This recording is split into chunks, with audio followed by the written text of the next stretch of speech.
Hello, lovely students. Are you ready for a lesson that is going to give your advanced vocabulary and grammar skills a much-deserved boost? Well, today we're going to do just that. This video is long, but trust me, it's going to be worth every minute. I'm going to help you speak confidently in everyday situations, but we are pushing things to the extreme because you're going to learn how to talk about everyday scenarios at a mind-blowing C1 level. From your morning routine to ordering fast food and even navigating touchy subjects like flirting and breaking up, this lesson is going to give you the tools you need to use advanced vocabulary and grammar in real life. To a certain extent, some of these examples are a little bit dramatic. In all seriousness, my C1 students tell me that this is their favorite type of lesson. It's basically the most fun way to learn advanced English. To make sure you get the most out of this incredibly useful lesson, okay? Now you know what's happening. Let's dive into your daily routine at the C1 level. Get ready to learn how to describe your day-to-day life with really impressive vocabulary and grammar. Hello, lovely students, and welcome back to Bookish English. The first thing you learn when you take your first English class is normally the daily routine, right? I wake up, I get up, I eat breakfast, and I thought, what would a daily routine look like at the C1 advanced level? I started to write this lesson just as a little experiment, and it ended up becoming so interesting that I've decided to make it into a video for you. In this lesson, I'm going to give you a daily routine on steroids. On steroids means the most extreme version or a very extreme version. In this daily routine, I am going to give you a ton of super advanced C1 vocabulary, and we're going to cover lots and lots of C1 level grammar structures. So, if you really want to test your English skills, this lesson is for you. I also want to mention, before we start, that this is going to be quite an extreme daily routine. And some people will probably want to let me know, English people do not speak like this in real life. No, I totally agree. I just want to see how far we can go with advanced grammar and advanced vocabulary. All I know is, it's going to be complex, and it's going to be fun.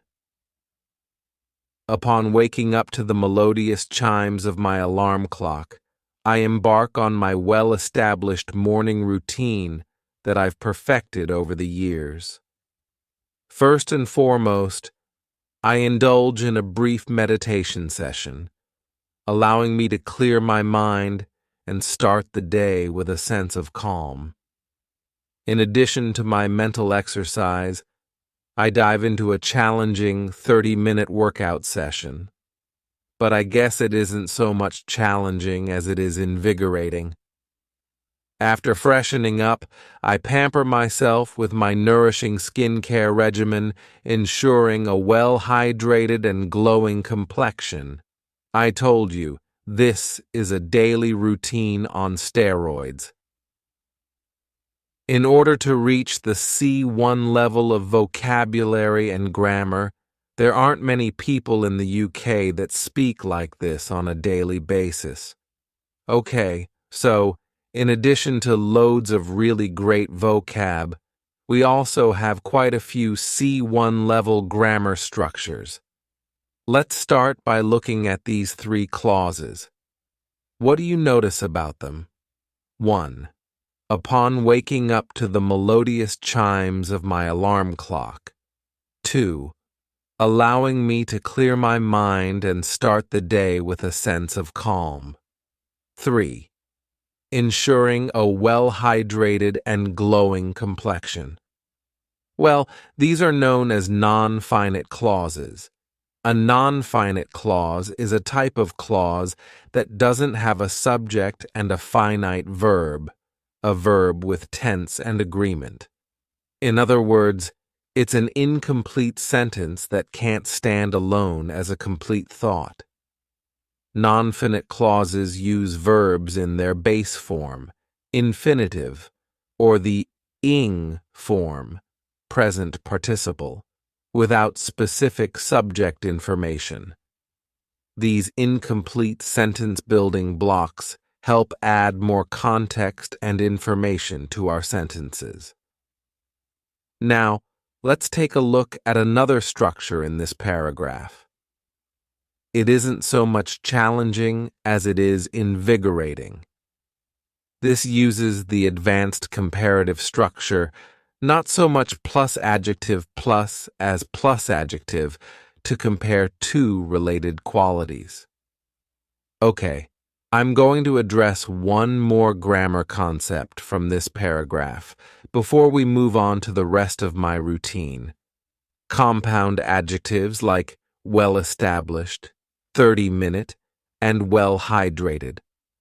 Compound adjectives are adjectives that are formed by combining two or more words to create a single descriptive term. These adjectives are commonly used to convey complex or specific qualities that may not be easily expressed with just one single word. I used several hyphenated compound adjectives in this first paragraph, and we use the hyphens to clarify that the words are meant to be taken together as a single descriptive unit. Right. Let's see what I get up to with the rest of my C1 extreme. This is going to get complex. No sooner have I got dressed in my most casual yet professional attire than I am wolfing down a hearty breakfast to fuel my day ahead. With a steaming cup of herbal tea in hand, I scan the morning headlines to stay informed on the happenings of the world. Meanwhile, as I commute to work, I immerse myself in an audiobook, relishing the well-written prose and captivating storytelling. Thus, I arrive at work, ready to tackle the day ahead of me. Wow, that's really sounding like a novel at this point. Okay, let's see what we've got here. In the first sentence, no sooner have I got dressed in my most casual yet professional attire than I am wolfing down a hearty breakfast to fuel my day ahead. The construction, no sooner have I got dressed, is an example of negative inversion. Negative inversion is one of my favorite grammatical structures. I absolutely love the way it sounds, and when students learn it, they can instantly sound so intelligent when they speak. Negative inversion is where the usual word order of a sentence is inverted or changed when a negative adverbial expression is used at the beginning of the sentence. The construction is important because it adds emphasis. I'm not just saying, I have got dressed, but I'm highlighting the immediacy of the action by using no sooner. This construction often indicates that one action happens immediately after another, almost without any delay. Using negative inversion helps to add a little flair to the story instead of sticking to the same subject-verb type construction. But it should be used sparingly. If you use it too much, it will sound pretty contrived. The final two sentences featured signposts, and no, I'm not talking about these. I'm referring to language like meanwhile and thus. Using signposting language like this is giving your writing a GPS. It helps steer your audience smoothly along and keeps your thoughts organized. These little words and phrases act as the glue that holds your writing together. Think of it this way. Without these signposting cues, your writing can get all jumbled up and end up sounding like a bunch of random thoughts. Let's do a quick comprehension check.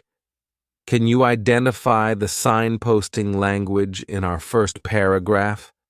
I'll give you a few seconds to read through. Use your pause button now to have a read through. In 5 seconds, I'm going to give you the answers. Okay, you should have said, first and foremost, in addition to, and after. What's the rest of my day looking like? Upon arriving at the office, I buckle down and get on with my work, meticulously completing my tasks in the most efficient way possible. It's knowing that I'm contributing in a meaningful way that I thrive on, and I actively seek opportunities to enhance my skill set. Throughout the day, I engage in productive dialogues with colleagues, synergizing ideas and learning from their unique perspectives. All right, we have a few things to look at here. First, we have the clause, meticulously completing my tasks in the most efficient way possible. This utilizes a post-modified superlative adjective. That's quite a mouthful.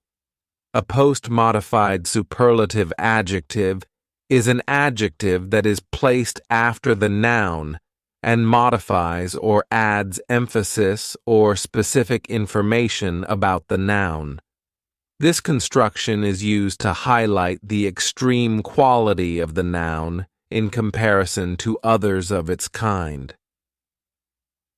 The structure of the second sentence was a bit of an odd one.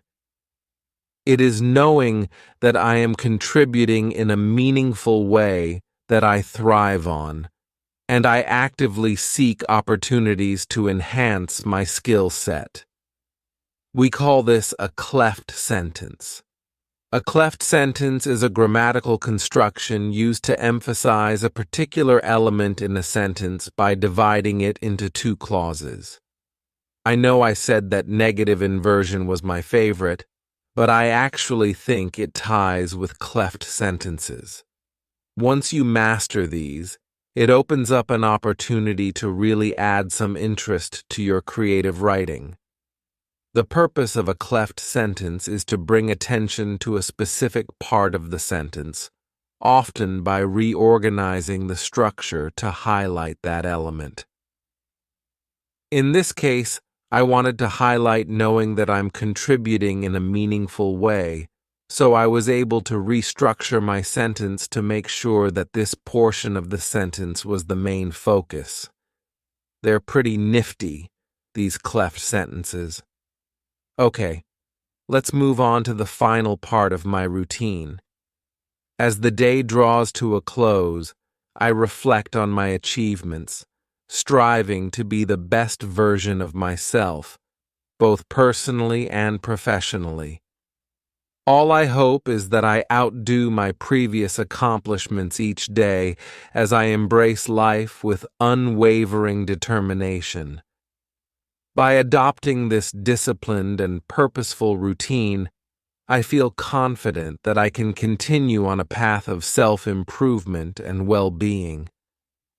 I feel like I'm becoming less and less likable as this daily routine goes on, but it's not about me, it's about the grammar.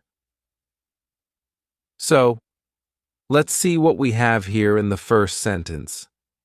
As the day draws to a close, I reflect on my achievements, striving to be the best version of myself, both personally and professionally. We have a few different things going on here. First, we have, as the day draws to a close, which is a subordinate clause. By C1, you should already be familiar with them. These are clauses that can't stand on their own as individual sentences. They have to be attached to a main or independent clause. We also have a participle clause.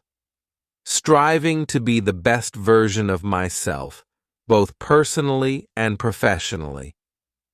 A participle clause is a type of non-finite clause, as we discussed before. Can you identify the other participle clause in this paragraph? That's right, it's the last sentence. By adopting this disciplined and purposeful routine, I can't say purposeful without going purposeful. Purposeful. It's quite a stuffy sounding word to me, quite old-fashioned. Very purposeful. This participle clause also functions as an adverbial phrase because I use the preposition by, explaining how the action in the main clause is achieved. Finally, we saw another common construction of a cleft sentence.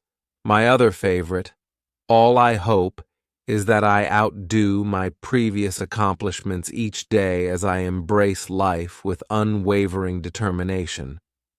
The structure what or all plus clause plus be plus clause is quite commonly used, so it's a good one to have in your back pocket. Oh my word.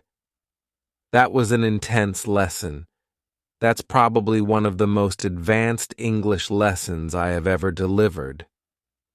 Okay, now that you can talk about your daily life like a pro, let's move on to food and drink.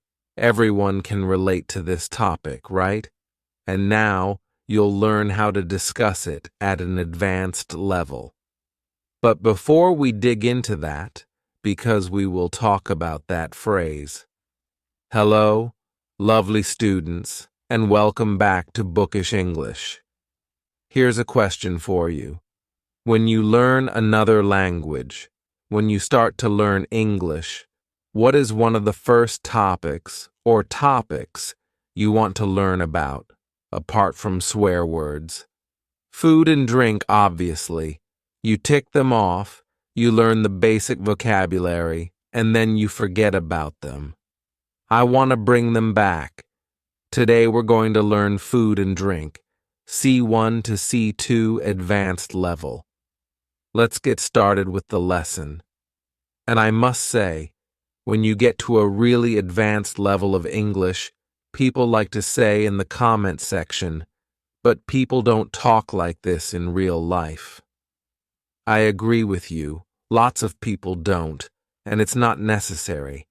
I would say reaching B2 is the level that allows you to really exist in English.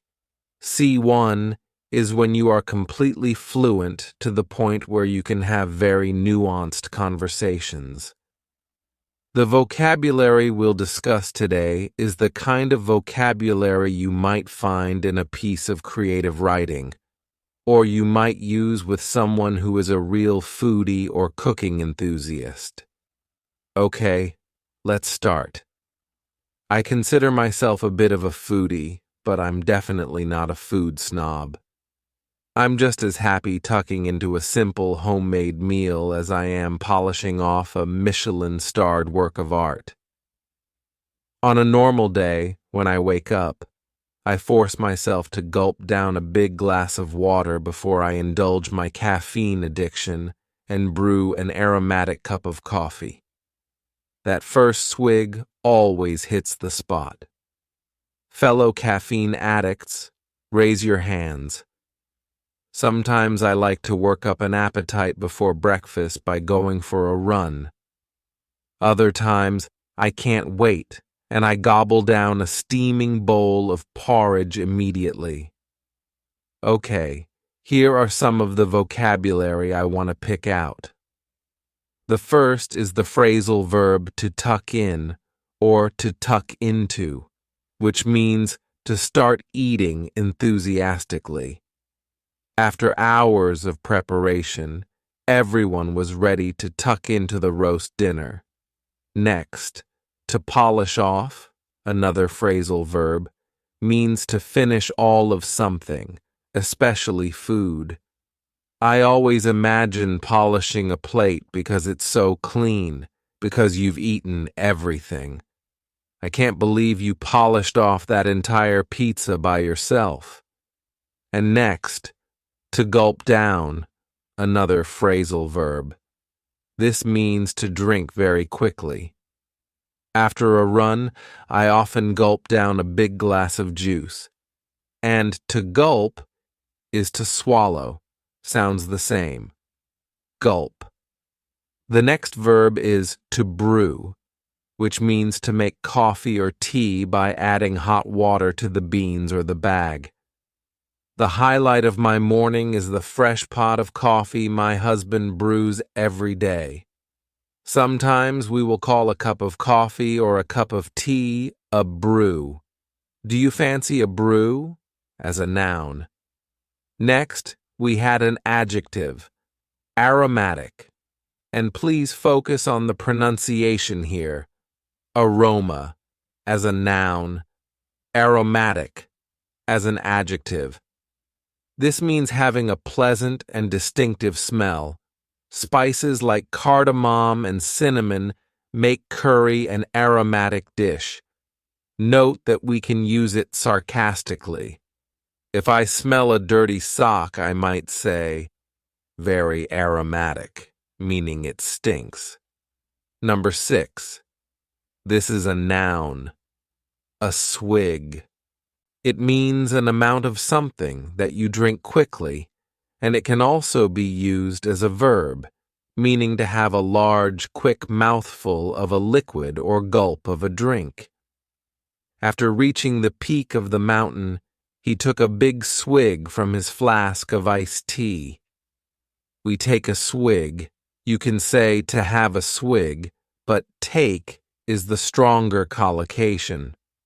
We could also say he swigged from his flask of iced tea, though that's slightly less common. Number 7. A nice phrase here, to work up an appetite. To work up an appetite means to do something, normally strenuous, that makes you feel hungry. I was gardening all morning, and I really worked up an appetite. And the final one, a nice slang phrasal verb, to gobble down. To gobble down means to eat very quickly with lots of swallowing. It's just an emphasis here. This particle doesn't really change the meaning of the verb. It's a bit like with to sit and to sit down. There's no real change. We're just emphasizing the direction of the action. The food is going down. An example. My dog always gobbles down his dinner as soon as I give it to him. That is so true. He really does gobble down. There's no better verb or phrasal verb to describe it. Okay, next part of the story. When I have time, I love nothing more than whipping up some dishes in the kitchen. When I was in Tuscany recently, I learned to make this incredibly flavorsome pasta sauce. The ingredients are so simple but fresh, and it's mouth-watering. I love cooking one-pot meals too, because they're so easy and there's minimal cleanup. Speaking of which, we're very lucky to have a dog who hoovers up any stray crumbs, so our kitchen is usually pretty clean. Okay, there was a lot of good vocab in that passage, so let's have a look. Number 9. We have to whip up. To whip up is a nice slang phrasal verb. It means to cook something quickly, especially using whatever ingredients you have to hand. Don't worry, everyone. I'm going to whip up a gourmet feast of beans on toast. Beans on toast is a really typical British meal when you don't have any food in the house. We nearly always have a tin of Heinz baked beans, or actually, now with inflation, we're buying supermarket brand ones, and toast. So, beans on toast is a very common. I don't know what to make. I don't have anything. I'll make beans on toast. Next, number 10, flavorsome. Flavorsome means delicious and full of flavor. Notice the pronunciation, two sh sounds there, flowsome. The sauce proved incredibly flavorsome, transforming the mundane dish into a culinary masterpiece. Next, we have the adjective mouth-watering. Mouth-watering describes food that looks so good, you want to eat it right then. They served up a mouth-watering dish that tasted just as good as it looked. Next, something I love to make, a one-pot meal. A one-pot meal is a meal that can be cooked in one pot, and I want to draw your attention to how I pronounced it. Instead of saying one pot, I said one poot. The beauty of a one-pot meal is that there's barely any washing up to do afterwards. And the final one for this section is crumb. Usually seen in the plural because there's almost always more than one. A crumb is a very small piece of bread, cake, biscuit, or food in general that has fallen off. Get a plate. You're dropping crumbs everywhere. Next part. According to my husband, my best dish is a chicken recipe by Amy, one of my favorite chefs. Whenever I make it, Will practically inhales it. It's incredibly Moorish, too, so we never have leftovers. What about my favorite foods? Some of you may know that I adore fruit, especially watermelon, but I also love blue cheese, especially some good Stilton. It's got quite a pungent smell, and I would say it's an acquired taste, but it's really yummy. I always put it out when I do nibbles when guests are coming over. Okay, let's have a look at the vocabulary. First up, number 14, to inhale. To inhale means to breathe in literally. However, in the context of food, it means to eat very quickly. He was so hungry, he seemed to inhale his sandwich. Next, we have the lovely adjective Moorish. Moorish describes something that is so delicious, you want more of it. This cake is so Moorish, I can't stop eating it. Next, I love this one, the adjective pungent. Pungent. I love the sounds together. Pungent. I feel it's so descriptive. It's not normally a very positive adjective because it means having a very strong smell or taste. Normally smell. When we're talking about blue cheese, though, that's a good thing. That's what we pay for. An example. The durian fruit has quite a pungent smell.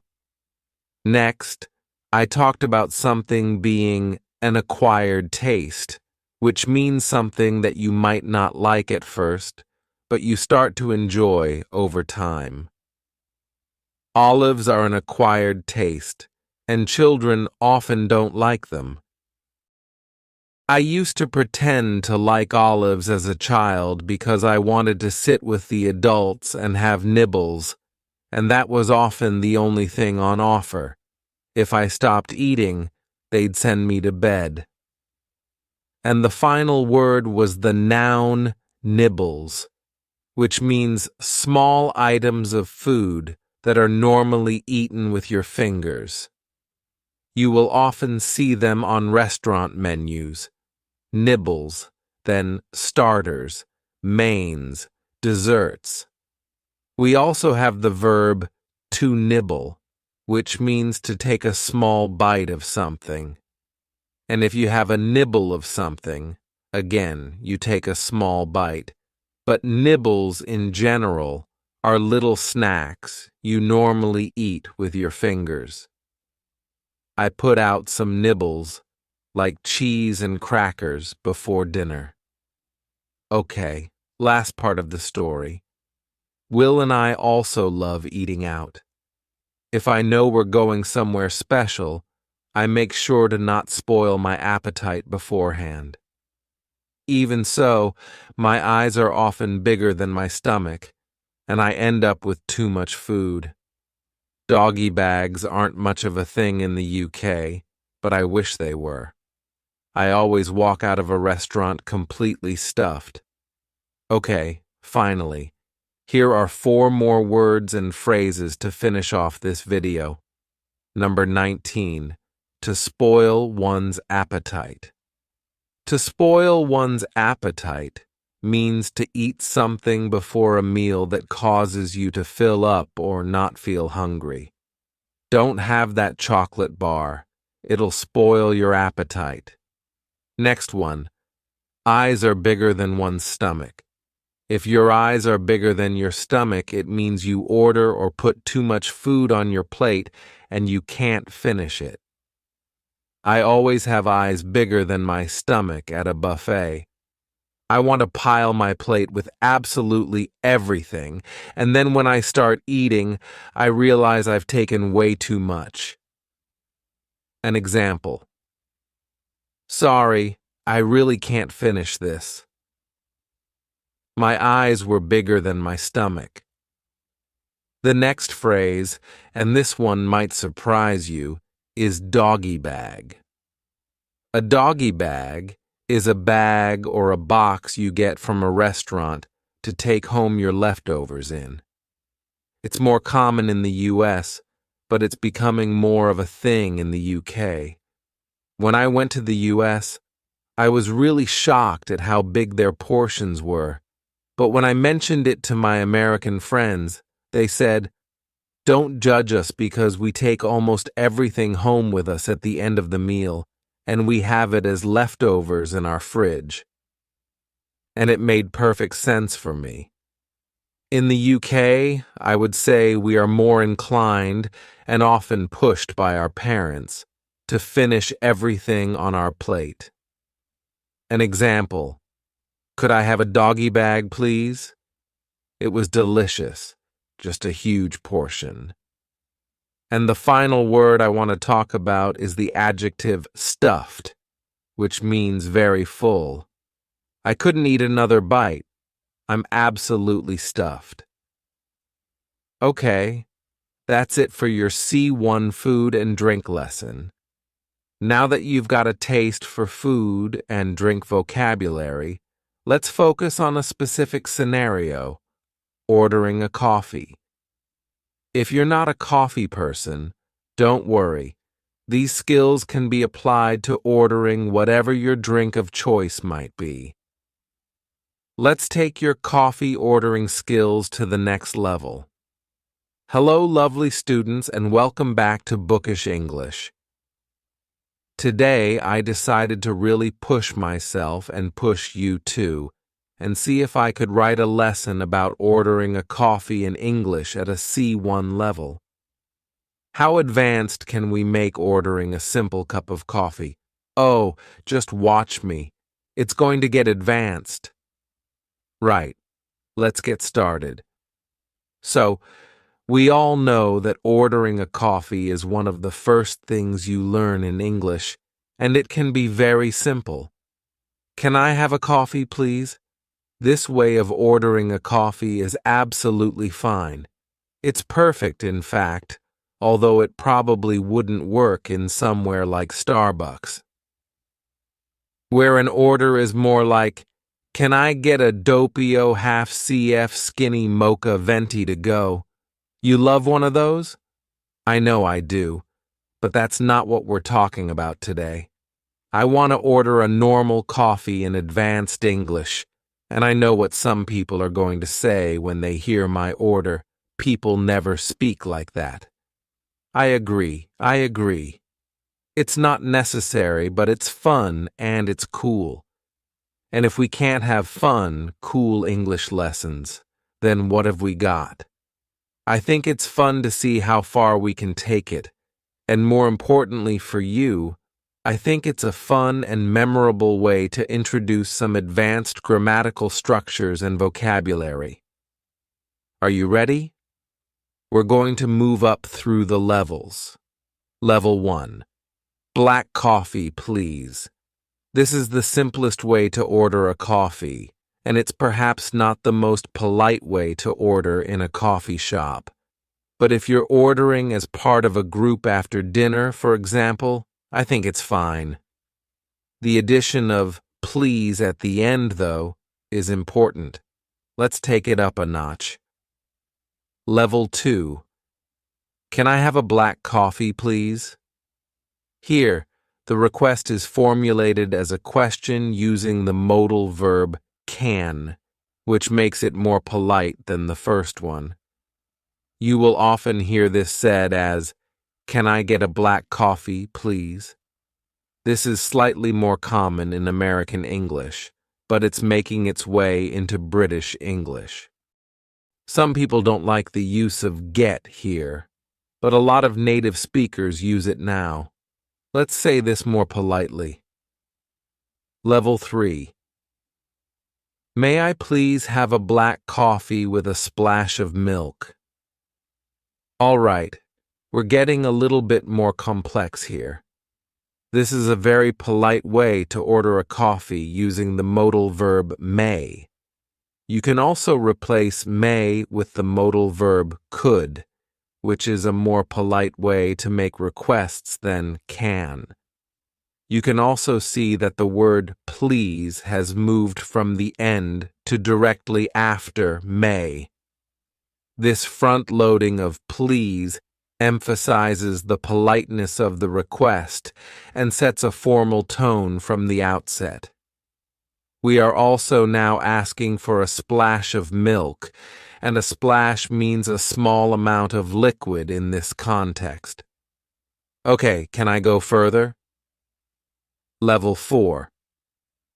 Could you kindly prepare a black coffee with a splash of milk and 2 sugars? Okay, we're getting closer to advanced level here and further from reality. Now we have the modal verb could, which I talked about in level 3, and instead of please, we can see the adverb kindly. This is another way to soften a request and make it more polite. Let's add a little more advanced language. Level 5. Would it be possible for you to brew a medium-sized black coffee with a splash of milk, 2 sugars, and a sprinkling of cinnamon on top? All right, this one is even more polite, and a bit poetic as well. Would it be possible is a very polite way to form a question. We also have some more advanced vocabulary, including to brew, meaning to make a hot drink like coffee or tea, and sprinkling, which means a small amount of liquid or powder that is dropped onto a surface. Can I make it even more advanced? Level 6. If it's not too much trouble, could you please craft a medium-sized black coffee enriched with a splash of organic milk and precisely 2 cubes of raw sugar, while ensuring it's brewed to the optimum temperature, and then garnish it with a delicate sprinkling of cinnamon on top? We're moving into nightmare customer territory now. If it's not too much trouble is a very polite way of asking someone to do something. We often add it to the beginning of a request, often when we know the request is going to cause some extra effort. Now we're asking for the barista to craft the coffee, not just make one. Craft means to make objects in a skilled way, especially with your hands, and the coffee is to be enriched with a splash of milk. To enrich means to make the quality of something better by adding something else. Then it is to be brewed to the optimum temperature. Optimum means best possible. You might hear the synonym optimal or optimum used in American English. And then we have garnished with cinnamon. To garnish means to decorate food or drink with a small amount of food. Can this customer get any worse? Yes. The answer is yes. If you've ever worked in retail or hospitality, you know the answer is yes. Here is my coffee order in its final form. Level 7. Would you be so kind as to commence the artisanal preparation of a medium-sized black coffee, sourced if possible from single-origin beans and brewed at precisely 89 degrees Celsius? It should be complemented with a splash of organic, locally sourced milk, sweetened to a modest degree with exactly 2 cubes of raw sugar, and adorned with a subtle yet discernible sprinkling of hand-rolled cinnamon. Finally, if I may, I request that it be presented in a ceramic mug featuring a handle ergonomically designed for a right-handed individual. Someone is definitely going to spit in this customer's coffee. Let's look at the grammar.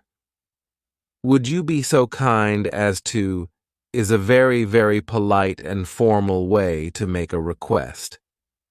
And in the final sentence, you saw the structure, I request that it be presented. This sentence uses the subjunctive mood, which is a formal structure in English, and appears after certain verbs like request. And the vocabulary.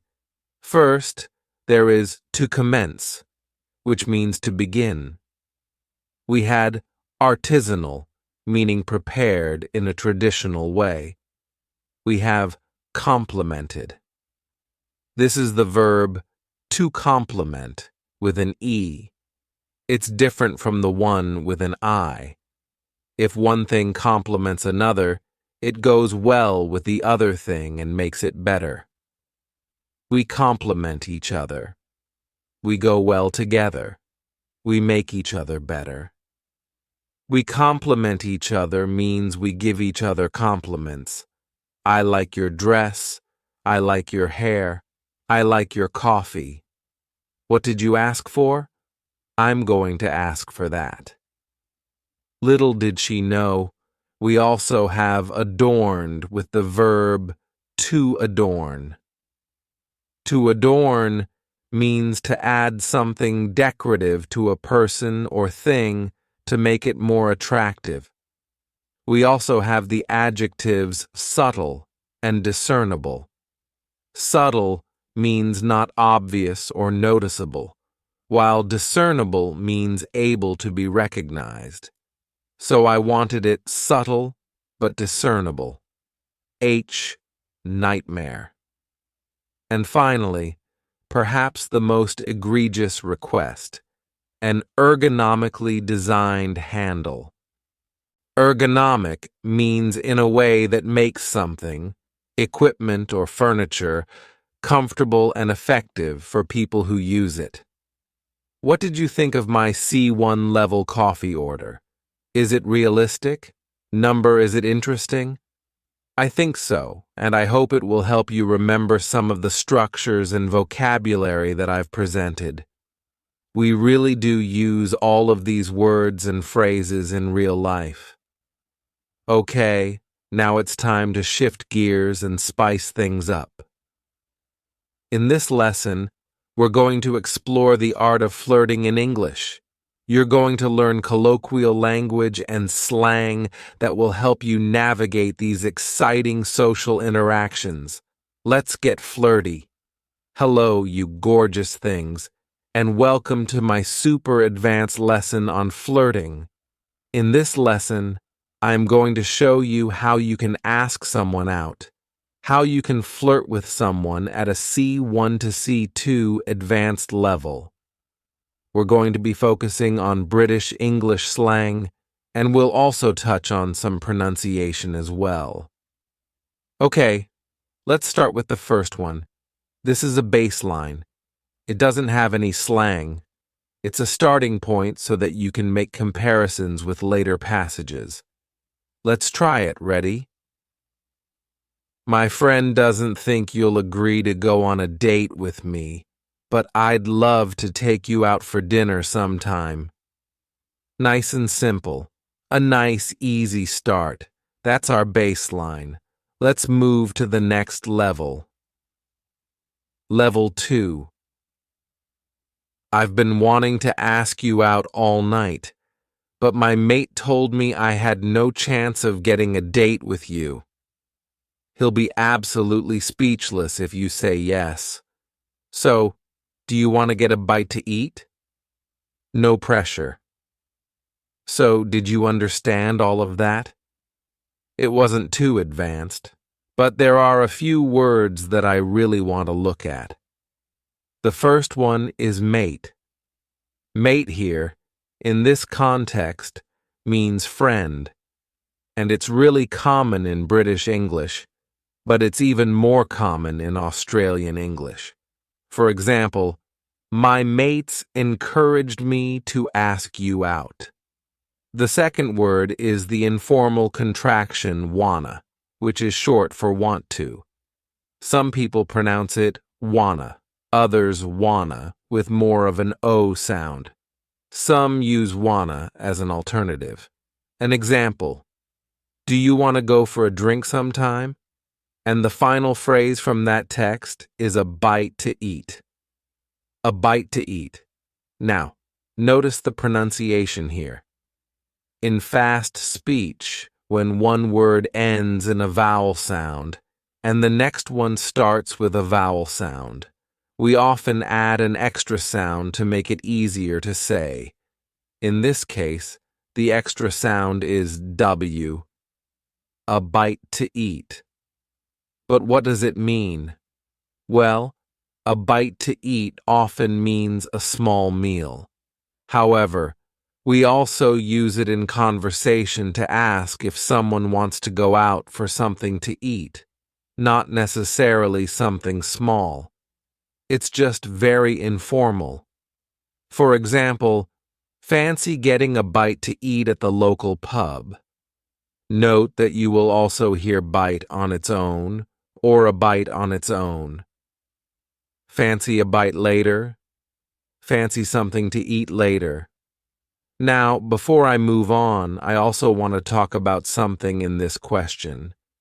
You might have noticed that do is missing from it. Instead of saying, do you want to get a bite to eat?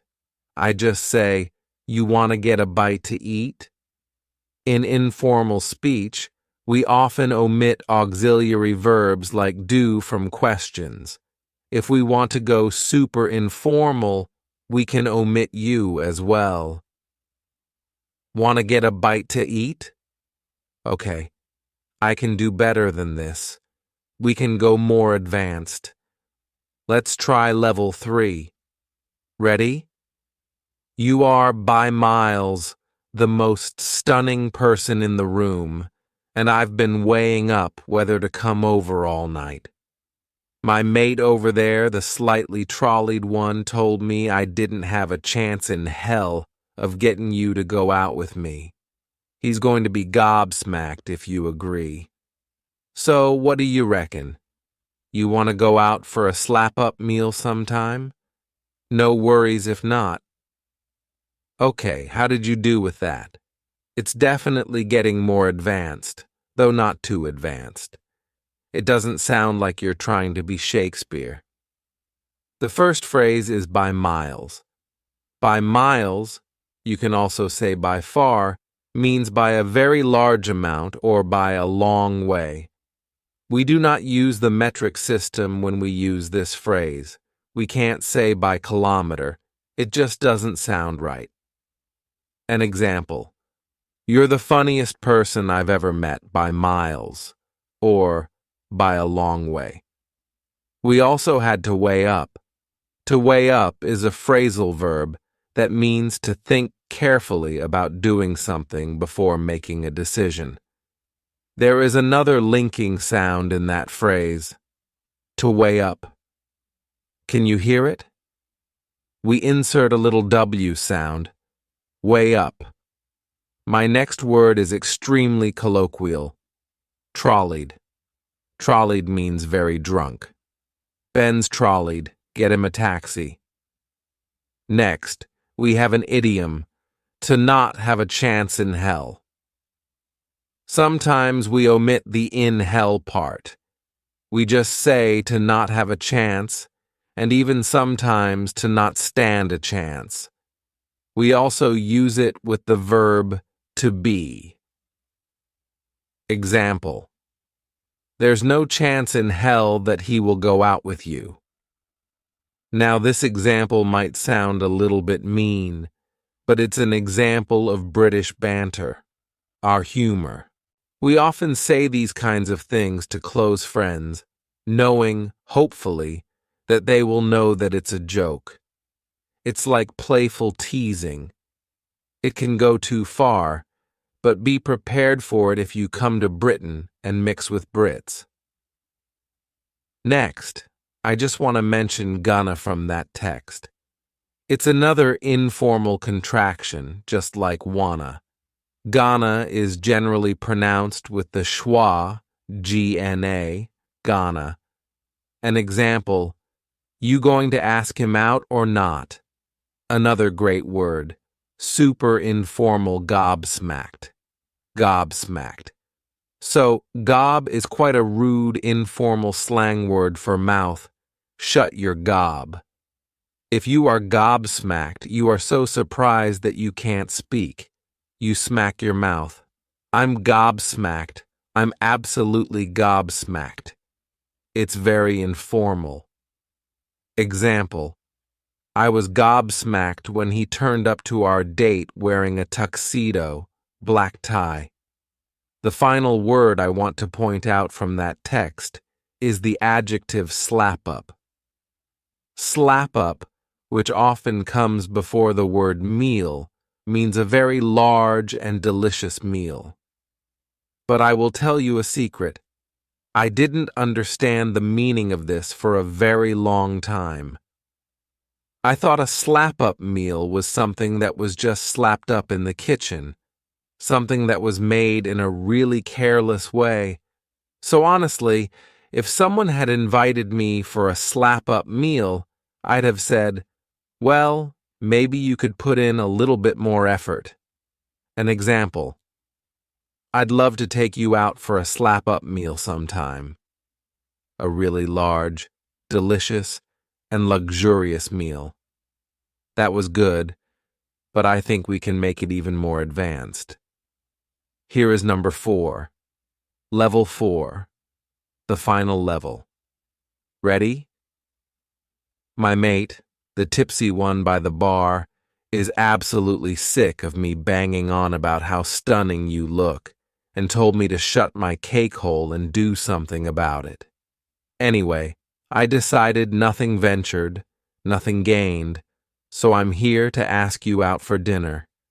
He'll be floored if you say yes, maybe literally. He's more than tipsy, to be honest, and I'll be well chuffed to get a date with the fittest person in London. No stress if you don't fancy it, though. Okay, how was that one? Would you say yes to me? It was packed full of slang, so let me break some of it down for you. We have to be sick of something. If you are sick of something, you are bored of something, because it's annoying or repetitive. You will also hear people say, I'm sick of it. I'm sick of this. I'm bored of this. Example: I'm sick of you talking about Dylan. Either ask him out or stop. We also have to bang on about something. To bang on about means to talk for a long time about something in a way that is annoying. Example: Ruth's been banging on about her date for hours. Did you notice that when I'm trying to be extra informal, instead of saying banging with the ing sound at the end, I said banging? Sometimes we do this for emphasis. It also sometimes happens when we talk quickly. I've been singing for hours. It should be singing.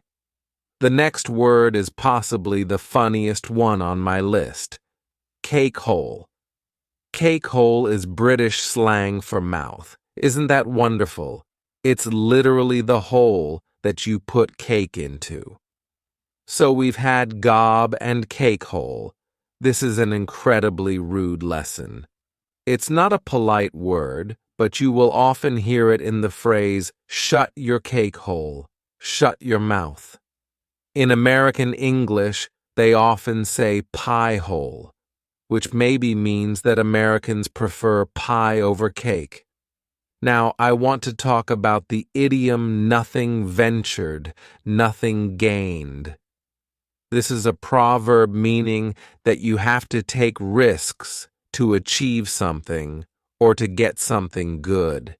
If you don't take any risks, you won't get the reward. Example: just ask Raby on a date. Nothing ventured, nothing gained. Next, let's look at the verb to floor, which means to confuse or surprise someone so much that they don't know what to say. Very slang here. You saw this phrase in the passive voice, he'll be floored, but you can also use it in the active voice. Amelia floored me when she asked me if I wanted to dance. I didn't think she knew who I was. After that, you heard the most marvelous slang adjective, chuffed. Chuffed means very happy, proud, or sometimes even satisfied in a really positive way. I was really chuffed, surprised, and happy. I was really chuffed when Tom gave me his phone number, or I was so chuffed with my exam result. We sometimes say, well chuffed, or chuffed to bits for emphasis. Using well instead of very or incredibly is uber slang. It's not traditionally grammatically correct, but it's a common feature in many dialects. Example: you look well nice today. That food is well good.